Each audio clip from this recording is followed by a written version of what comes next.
বন্ধুরা ইলিশ ইলিশ আর ইলিশ, এই দেখুন কত বড় ইলিশ, পদ্মার ইলিশ কত বড়, দেখুন কি সুন্দর দেখতে, দেখুন চকচক করছে গা, কত সুন্দর গা চকচক করছে। এখন তো বর্ষাকাল, বর্ষাকাল মানে সবার মুখে শুধু ইলিশ আর ইলিশ, ইলিশের কথা শোনা যাবে। কম বেশি সবাই তো ইলিশ খুবই পছন্দ করে, ইলিশ খায়ও। সামুদ্রিক রূপালী ফসল হলো ইলিশ মাছ। এই দেখুন কত রূপোর মতো চকচক করছে গা, কত সুন্দর দেখতে, দেখুন রূপোর মতো চকচক করছে। বন্ধুরা আমি এই ইলিশটা আগে দেখাবো আপনাদেরকে। এইটা হচ্ছে 2 কেজি 300। বাজার থেকে এই ইলিশ মাছটা কেটে আনিনি, অন্য সময় মাছ কেটে আনে, আজকে গোটা এনেছে, আমি কেটে দেখাবো আপনাদের। আর এই দেখুন আমার কাছে বড় বটি নেই, এই ছোট বটি, এটা দিয়ে কাটবো দেখি।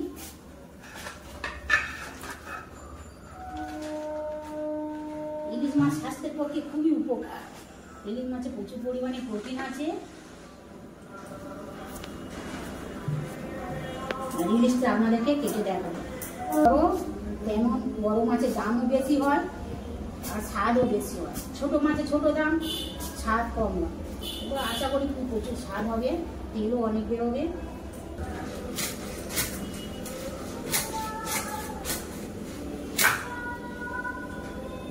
একদম টাটকা সতেজ মাছ। চামচ দিয়ে মাছটাকে তুলে দেবো। রূপোর মতো গা, দেখুন চকচক করছে, দেখুন কত সুন্দর গা, কি বড় বড় আঁশ, দেখুন বড় মাছ তো, ওই দেখুন কত বড় বড় আঁশ। ইলিশ মাছ কাটতে খুব সহজ, খুব বেশি ধুইতে হয় না, বেশি ধুইলে ইলিশের সব টেস্ট চলে যায়। এত বড় ইলিশ মাছ ঘরেতে কাটা হয়নি, এই ফার্স্ট ইলিশ, এত বড় ইলিশ কাটবো, তাও ছোট বঁটি দিয়ে। এত বড়টা মাছ তো রিং পিস করলে অনেক বড় বড়, তাই আমি পেটি বার করবো, ওই জন্য খুব ভারী ভারী লাগছিল। এই দেখুন ডিমের ছড়ি, দেখুন কত ডিম, দেখুন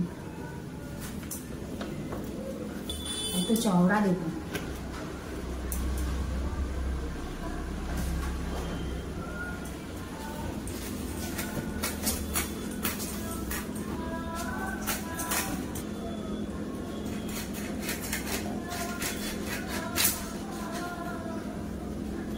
এই দেখুন এই পিসগুলো দেখুন কত বড় বড়, আর মোটা করে মোটা রেখেছি, কত মোটা, দেখুন কত বড় বড়।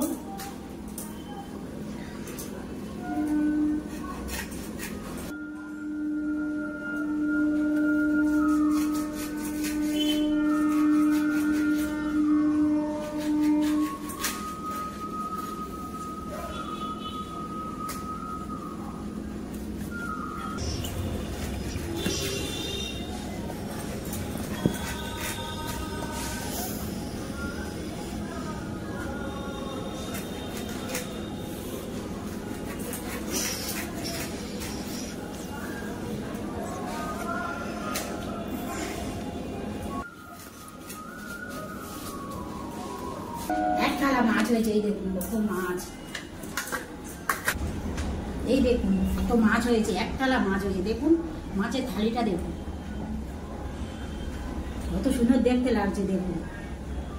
এবার আমি মাছগুলোকে ভালো করে ধুয়ে নেব, মাছ পরিষ্কার করে নেবো, মুঠি ধুয়ে নেবো। ইলিশ মাছ তো আমি ভালো করে কেটে ধুয়ে নিয়েছি। এই দেখুন 2 কেজি 300 ইলিশ মাছ, অতগুলো মাছ তো একসঙ্গে রান্না করার খাবার লোক নেই, তাই আমি এখানে 6 পিস মাছ নিয়েছি। এই দেখুন কত মোটা মোটা পিস, এখন 20 পিস হয়েছে, আরও 2 পিস 3 পিস বাড়তো। আর এই ডিমটা পুরোটা রান্না করি। আজকে আমি এই ইলিশ মাছ দিয়ে অনেক কিছু অনেকবার অনেক রকম করে রান্না করে তো খেয়েছি, আজকে নতুন এখন রান্না করবো।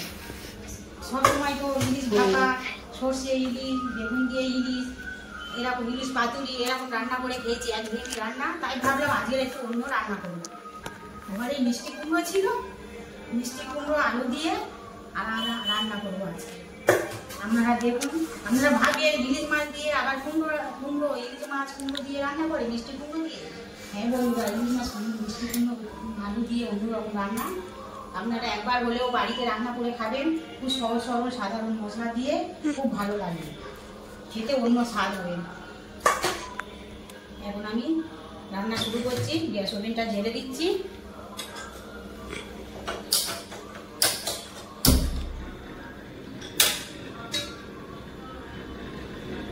কড়া তো বসিয়ে দিয়েছি, কড়াটা ততক্ষণ গরম হোক, মাছে নুন হলুদ মাখিয়ে নিই।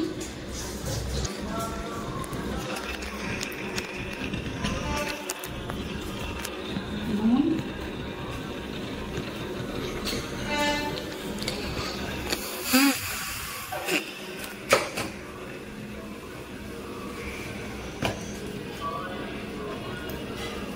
এক চামচ হলুদ,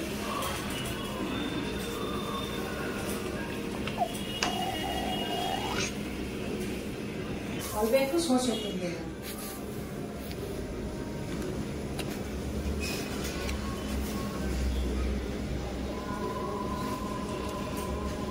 মাছটা ভালো করে এপিট ওপিট করে নুন হলুদ দিয়ে মাখিয়ে দিই।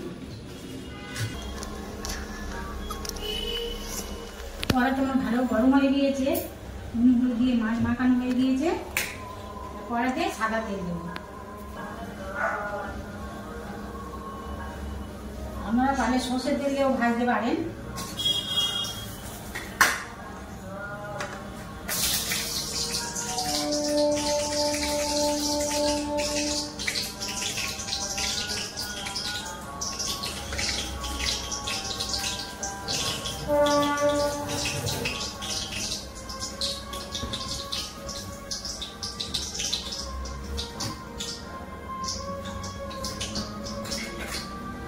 তেলটা আমার গরম হয়ে গিয়েছে, তেলটা কড়াতে মাখিয়ে দেবো।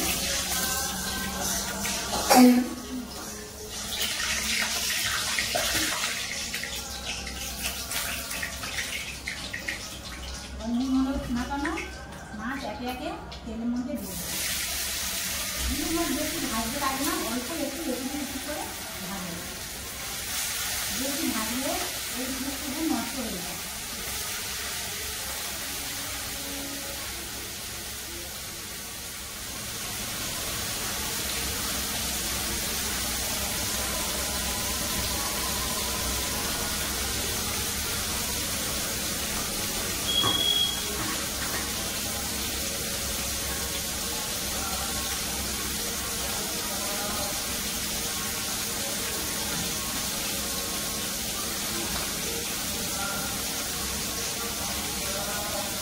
চিংড়ি মাছ দিয়ে তো অনেক রকম করে রান্না করে খেয়েছি, আগে কুমড়ো আলু দিয়ে রান্না করি।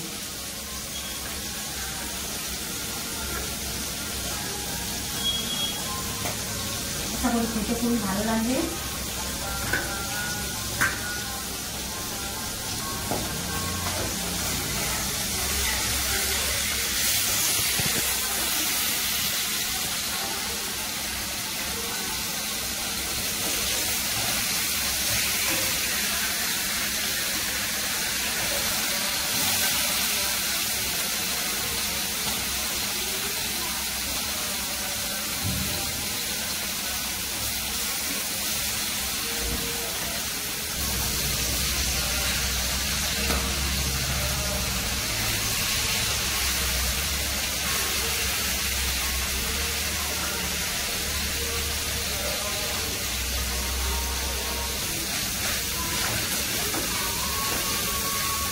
ভেজে নিয়ে তুলেছি, মানে কড়া করে ভাজিনি, হালকা ভেজেছি।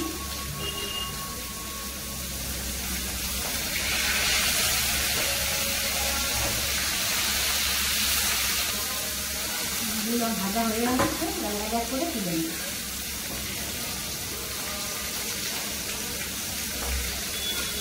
এই দেখুন কত মোটা মোটা ফুল, পাতলা করলে আরো বেশি বাড়বে।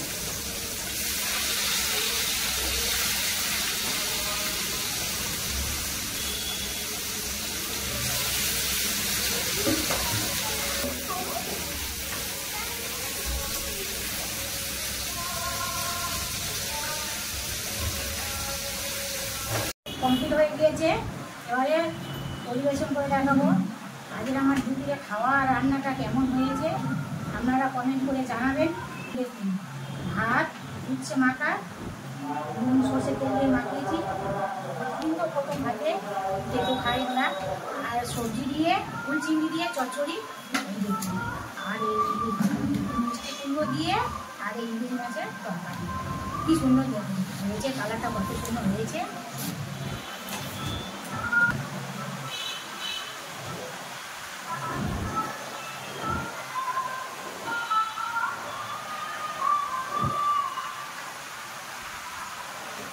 ইলিশের সেই স্বাদ।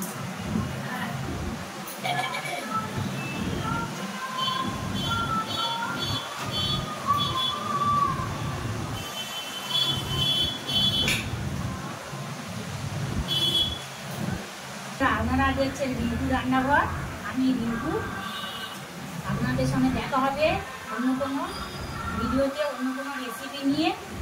আজকে এই পর্যন্ত। আপনারা ভালো থাকবেন, সাবধানে থাকবেন, সুস্থ থাকবেন।